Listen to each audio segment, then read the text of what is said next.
We built our own large language models in-house. So I built my colleague, Victor Swift, built a large language model for me, trained on my books.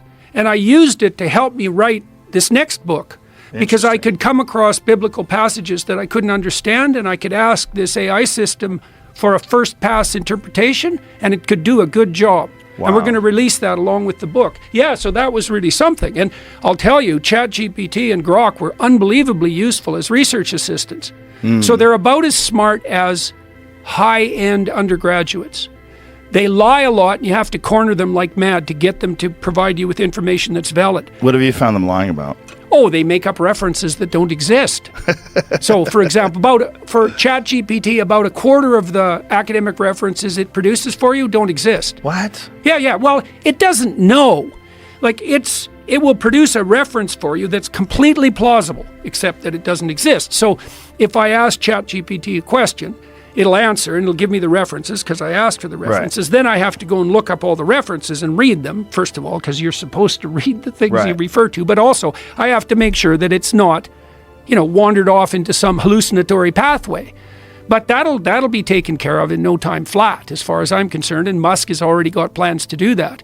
So what will the addition of these AI systems mean to us? God. Well, I talked to Elon about this when we had our interview, and it's going to depend to some degree, Joe, on how we train the damn things. So there's this problem called the alignment problem. That's how the engineers describe it, which is how do we know that these AI systems will have human interest in mind? And you think, okay, how do we make machines that have human interests in mind? And then you think, oh, well, we have the same problem with adolescents. How do we ensure that we train our children so that they have their own interests and broad social interests in mind? And the answer always has been that you provide them with a classic religious and humanities education, because that provides an axis of stability around which all other knowledge can be organized. Now, the problem with the large language models at the moment is they're hyper-trained on modern text, and so they're ideologically addled and woke. And so we've been experimenting with training LLMs on a more classic basis. So we trained one on the King James Bible, and we haven't released it because I don't know what to think about it. It's like, you can ask the King James Bible a question. I was like, what the hell does that mean? Right. Well, like, seriously, what does that mean? And before we release it, we also want to make sure that we have it. We've developed the underlying technology properly. Okay, so what's the answer to your question? What AI will do will depend on the intent of the people who design it. Here's a terrifying thing. You tell me what you think about this. Okay. All right, so your thoughts are orienting phenomena. So you think so that you can lay out a pathway to a desired destination. And then you can evaluate the thought to see if that's a good strategy to get there. Okay, so there's an implication that comes along with that. A thought enters the theater of your imagination in relationship to your goal. So you can formulate that in religious language. The spirit that answers your prayers, the nature of the spirit that answers your prayers will be dependent on the nature of your prayer. Yeah, that's for sure.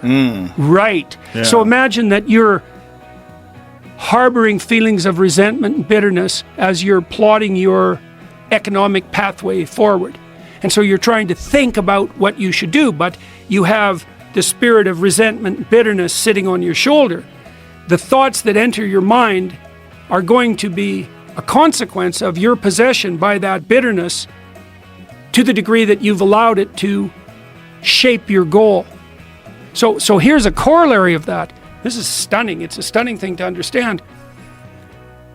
If you orient your aim upward in the highest manner, the spirit that informs your thought will be the spirit of the highest possible aim.